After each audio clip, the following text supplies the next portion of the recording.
আপা, আপনি বারে বারে আমার গায়ে হাত তুলতেছেন। আমি তো বললাম আমি চুরি করি নাই, আপনার কোথাও ভুল হইতাছে। আবার মিথ্যা কথা বলছিস? তোকে তো এমনি এমনি আমি ছেড়ে দিতে পারবো না, তোকে আমি পুলিশে দিব। এই সামান্য বিষয়ের লেগে পুলিশে দিবেন?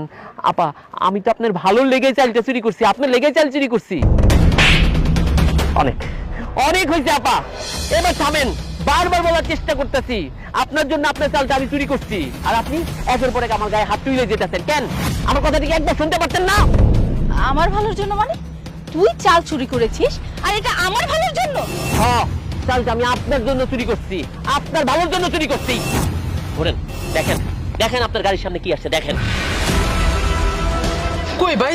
হাজব তো, এতক্ষণ তো এই মেয়েটা চলে আসার কথা, বুঝলাম না গেল কোথায়। ভাই আজকেও না জানি টার্গেটটা মিস হয়ে যায়।